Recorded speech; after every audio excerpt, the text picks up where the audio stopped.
everyone. This is the first episode of our new podcast titled Creative Queers. My name is Lirén González, and here with me is. Hey. Alrighty. And we are both students at the University of Texas, El Paso in our second year for creative writing. And today we're going to be going over some of Tay's poetry and fiction, and sort of discussing the inspiration behind those, and her writing goals for the future, and sort of what is on the horizon after this program ends. Um, let's just dive right into it. How long have you been writing? I have been writing for as long as I can remember. I have been probably publishing more recently after I graduated from Stephen F. Austin State University with a bachelor's degree in English and creative writing. I published in the program's horror writing contest, and I was an editor for the school's journal. And I did an internship at the end of my program for as an editorial assistant for a blog, which just led me into a lot of copywriting and social media management, marketing, and I became a social media manager for a literary PR business that helped self-publishing romance authors. Um, and I learned a lot there, but they had to shut down, so I am now interning for Mouthfeel Press with you, and it's been fun learning all of that because that's definitely something I want to get more involved in. But I have also recently published a lot of poetry and prose and Coffee People zine. And so my other goal is to just keep publishing. Yeah. Um, but yeah. That's wonderful. Congratulations on all of that. It sounds like you've put some serious work into it. And that's really awesome. Getting published is always a success, even if it's on a small scale, to a local magazine or literary group. I know we sort of talked about your goals and that kind of thing.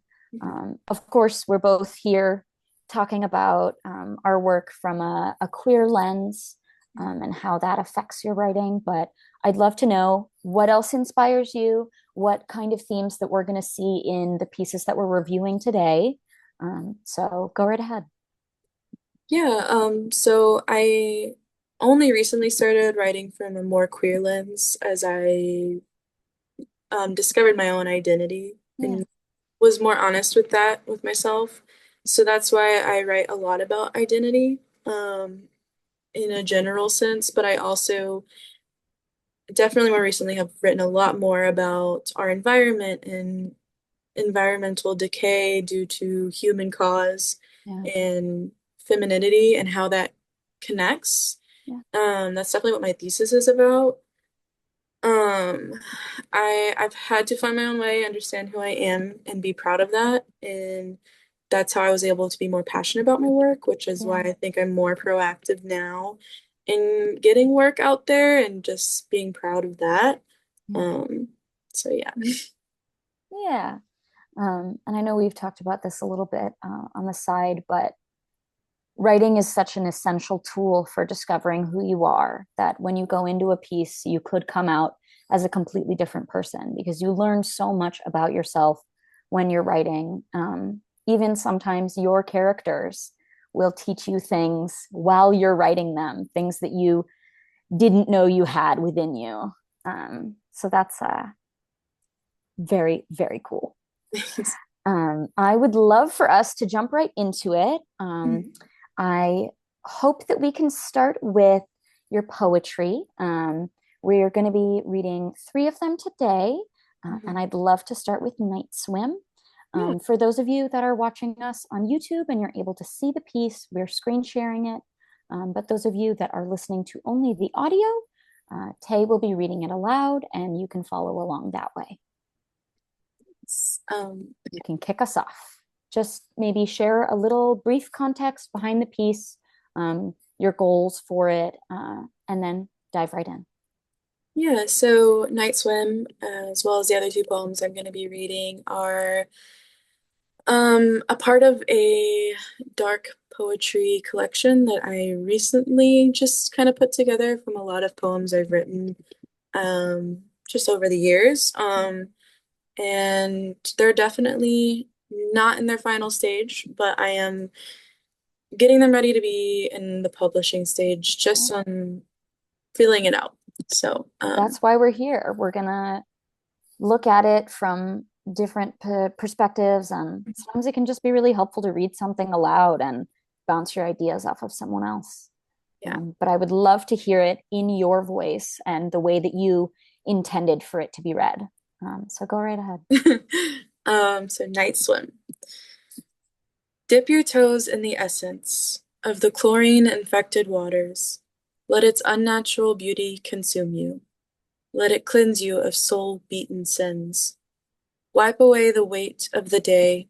Let your body mass rise, the surface just covering your ears, blocking the sounds of the night. You hear the water around you. Its hollowness surrounds you. Where the air touches your skin, it sends shivers throughout. You sink your legs further down and escape from above. It starts as a tug, one that wraps around your ankle, the bone filling the force, before you're dragged under. The suddenness lets you forget to catch a mouthful of oxygen. It doesn't give you the chance before you're sinking down farther than you knew you could. You open your eyes, searching for the source, but the water is now black, darker than the sky. You scream as if you can be heard, only for the liquid to fill your lungs. It tastes more like salt than the chemical you'd known. As your consciousness begins to fade, you feel the release, feel your body, float up, weakly swim the rest of the way. You break free, gasping for air, but it's colder than before. You blink stinging water away, looking for the edge, to grab, only to find waves crashing around you. They lift you up enough to realize the nothingness that surrounds you. Snaps, snap, snap, snaps. It's beautiful. I can feel the pressure on my chest of not being able to breathe, because it's so vivid that you are essentially in a sensory deprivation tank. That's, or at least that's the feeling that I get from it. And being pulled under, and the panic that comes with realizing that you can't breathe. Mm-hmm. So that's, it's really, really beautiful. Thank you. I would love to know what your favorite parts of this piece are, the things that you feel are the strongest and you're the proudest of. Yeah. It could be just a line. Yeah. It could be a stanza, whatever stands out to you that you feel confident in. Honestly, I I feel like um, either the first or the third stanza, because when I started the poem, I was quite literally thinking of it in a more horror sense, because Yeah. I was leaning towards that and just thinking about like when you're a kid and you're in a pool or and it's like nighttime specifically and like you just think about what happens like if If you I got dragged under, and what if there's a shark? yeah, exactly. So that's kind of where I started it and it just kind of went on its own and I was like you go under and you come up and you're not even in a pool. You're in the middle of the ocean. But it's dark and it's scary and I think that has a lot of internal meaning, of course. So I think beauty wise, I like the first stanza. Mm. But the third stanza, I think, speaks a lot to being alone and like when That's it's the biggest thing that I get. Yeah. yeah, and it's a heavy feeling, and I like definitely I've feel that more recently having moved across the country alone, and so I think that's something that's inspired this. Yeah. Yeah, I can definitely sense the loneliness, the idea of being completely alone, looking out for help, and then even when you make it out by yourself, you realize there's still nothing. Mhm. And so it's almost like, what am I fighting to get back to? Yeah. Why am I trying so hard to get back to the surface? Um, it almost reminds me a bit of this is going to sound ridiculous, but in the first season of Stranger Things, when the character Barb is in that pool and Yeah. the things sort of the vines, fleshy vines come up and pull her down. That's kind of the imagery that I'm seeing. In that case, the pool was empty, or at least I think it was. I can't remember too well. But Yeah. this obviously has so much more depth in terms of that like ocean feeling.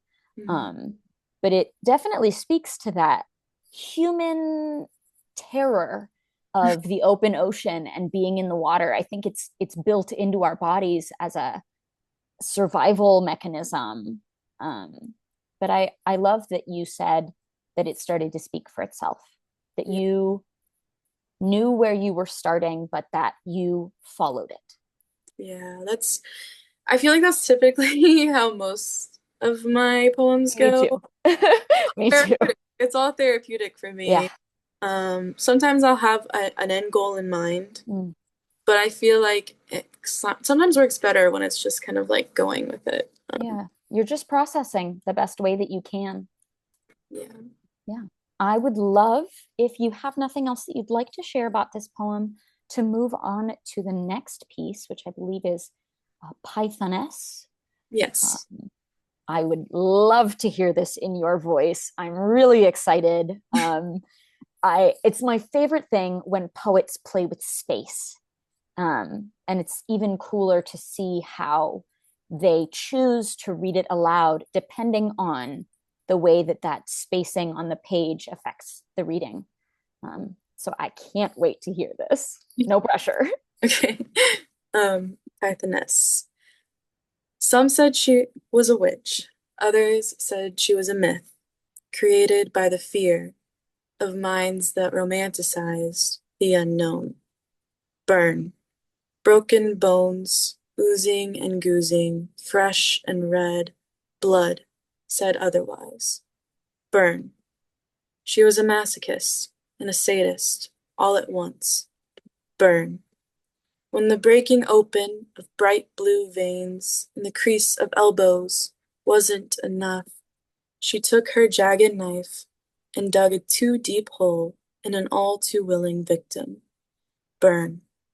They said she cursed them, convinced them they wanted it, but the true stories will tell you they craved the pain too. Burn. The pain that aided her spells of madness and incantations of desire. Burn.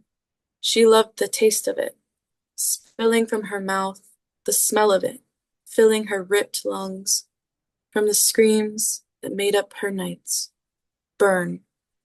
She had serpents as pets, ones too venomous to hold. They slithered between nimble fingers with nails of steel. Burn. Bags of bird bones and ashes hid under tables. Burn. A board with letters that meant nothing until she called upon those who could scramble them into words. Burn. Dream catchers that brandished more nightmares than they did sweet dreams.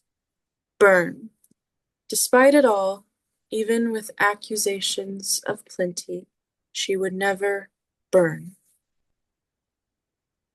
Love it. So, so, so fantastic. Just incredibly vivid. And I have always been a witch lover.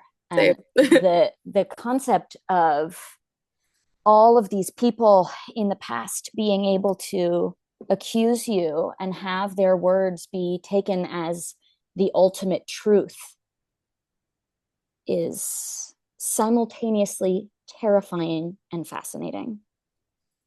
I would really like to hear your intent with this piece and if there are any deeper meanings that relate to your life experience specifically that you'd like to share. Yeah, so I actually wrote this a really long time ago, and when I was pulling together dark poems, I didn't remember writing this. Like I was reading it, it's one of those things where you're like, I wrote this? That happens to me, yeah. And I love when that happens, but I Especially do, when it's good, because then yeah. I'm like, wait, I wrote this? That's Exactly. crazy. But I do remember the intent. Hmm. Even though like some of the words and the lines I'm like, what? I do remember I wanted to write about a witch because I also love witches. But specifically when you think about the burning of witches and the burning of women who were accused of being witches, and I think that in itself says a lot just about the intent of feminism Yeah. and speaking on women for women. And Pythonist, it means, I'm going to butcher the description, but basically just calling upon spirits, a woman who calls upon spirits, specifically a woman. And so this, I pulled these poems, all these poems together for a short chapbook that I would like to call Revelations of a Pythonist. And so this is kind of like the title piece a little bit. Um, so yeah, I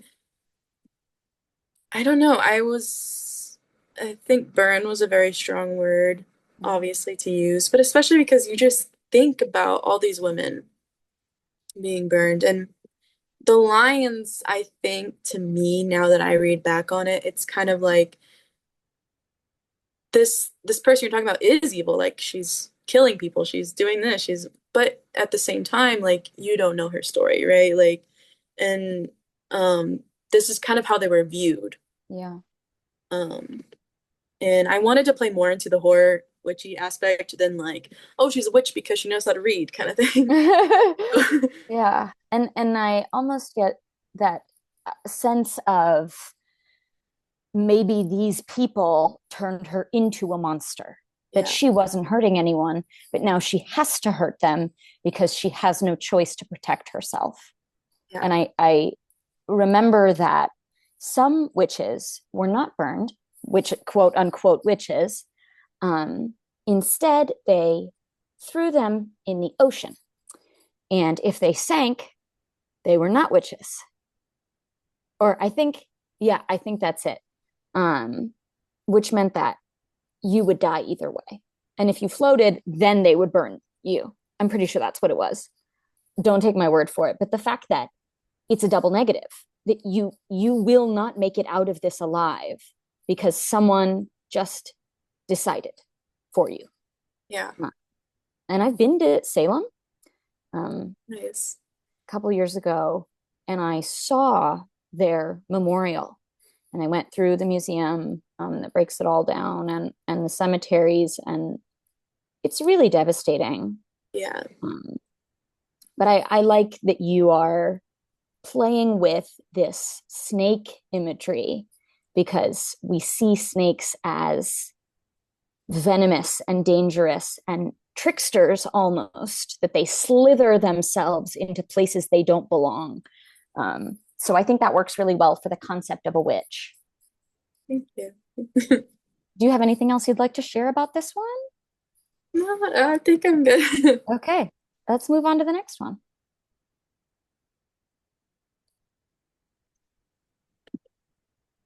So this one, healing. Um, I would love just for you to give us a little bit of context, if there is any, or you're welcome to just have us go in blind and get hit by it. Yeah, I think I'll explain after because Yeah, yeah. go right Um, ahead. Healing. The knife penetrates each layer of the skin on my back, spine tingling with betrayal, your latest attack. I remember when my biggest fear was tiny needles leaving Small indentations. I could never conjure the dagger wedged between shoulder blades of cruel intentions. The pain is unbearable, but I exist in moments of blissful distraction. Each lasts just long enough to make me forget the rusting steel forging with my bones. Soon it will be as if it were never there at all. Blood vessels will twist, together skin will grow over. When my moon finally eclipses me, the foreign object will vanish into dust. Snaps, snaps, snaps, snaps. Um, yeah, so this one I actually just wrote the other day. Yeah, Um, I something like I didn't want to write about this topic again anymore because I am healed. yeah, Um, because I wrote and a lot of my poetry that was published in Coffee People Zine was about this topic. yeah, But it's kind of like I guess not just healing from this one specific event, but healing from a lot of yeah, different daggers, so to say. So I was going for the horror of like the gruesomeness that you see, but it's specifically literally about being stabbed in the back, right? In the way that you would never expect. You know, you trust this person for whatever reason, and yeah, then they turn around and it's literally devastating because I think that causes a lot of my trust issues anyways. yeah, Is like, but I I healed on my own, but I also healed because of people in my life. And so at the end in the last stanza, when I say my moon, I'm specifically talking about my partner.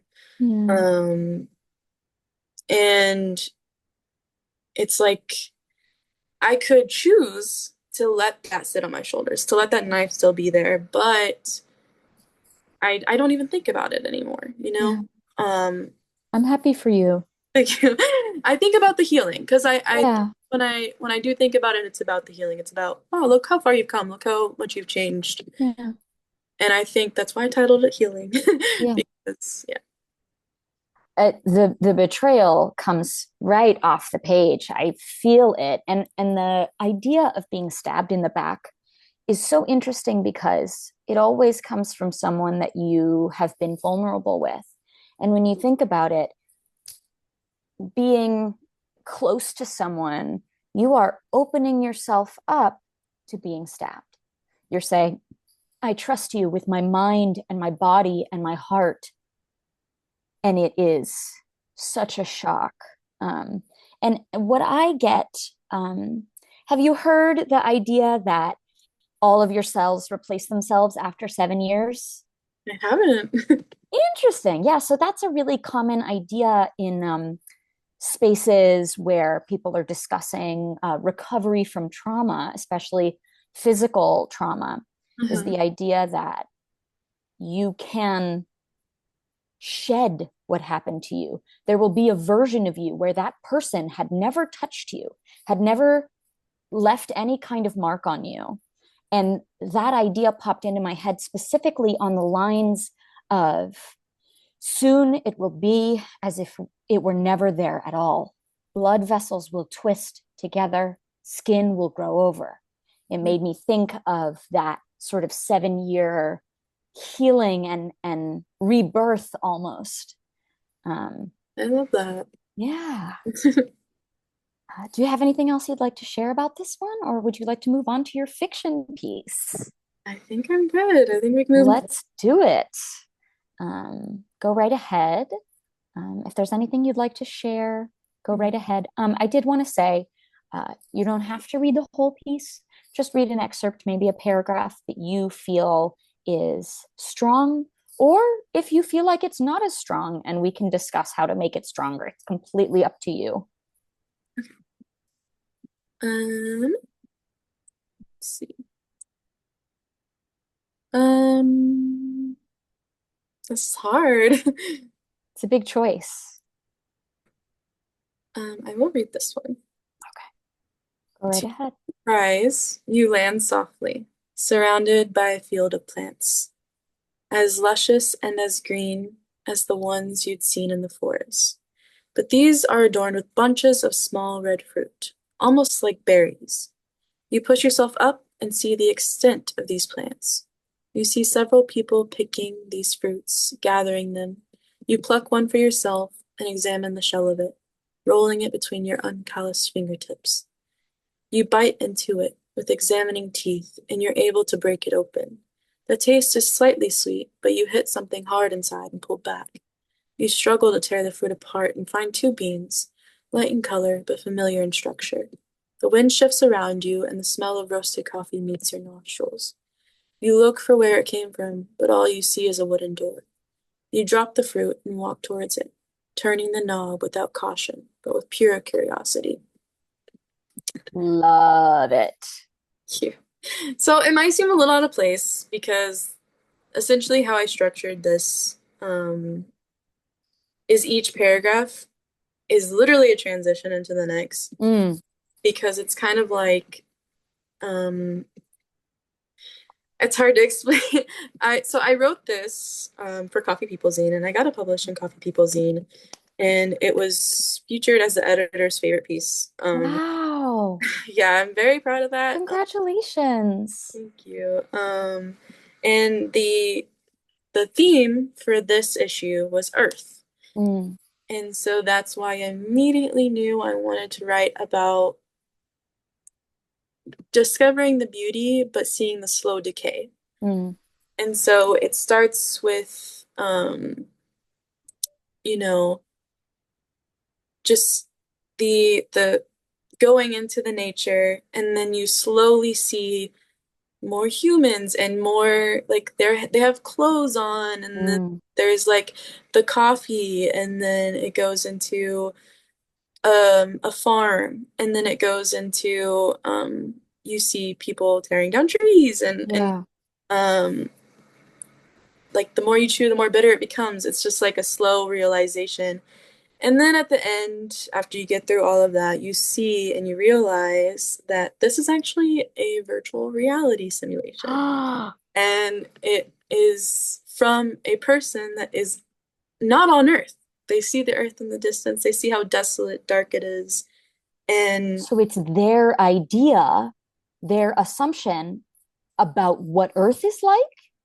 it's looking back. It's like a, So this is someone that used to live on Earth yeah. but had to forsake it because of the decay.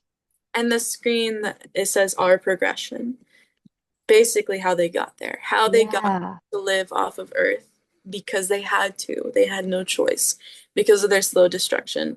And I Yeah. wanted that to be like a revelation at the end. It's just Yeah. like, whoa.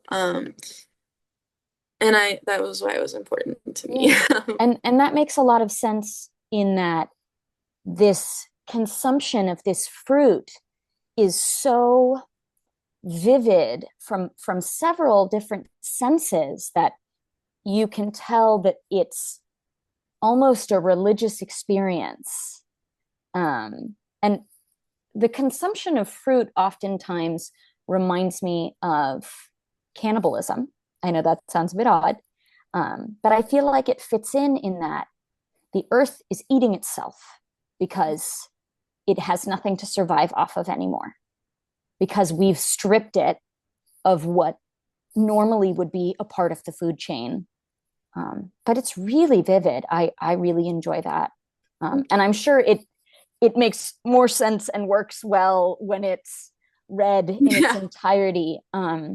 But hopefully, if anybody listening wants to read the entire piece, we will provide information on where to find it in the zine where it was published, so that you can get the full experience.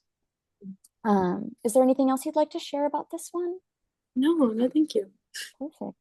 Well, I just want to say thank you so much for sharing your work with me today, and to anybody that's listening. I know it takes a lot of bravery You're kind of bearing your soul when you share the work that you've put out from the innermost corners of your mind and your heart and your soul. I feel like especially poetry, since it's such an emotional process. But I really appreciate that. Thank you. And in our follow-up episode, we will be switching places, and Tay will be interviewing me, and I will be reading and sharing my work.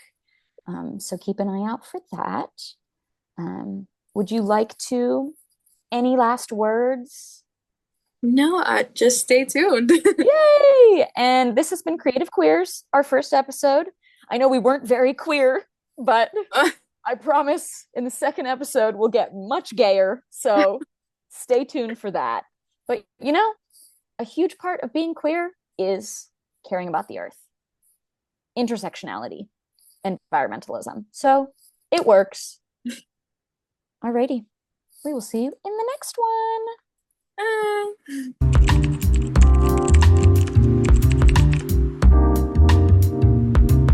High five me through the screen. Okay.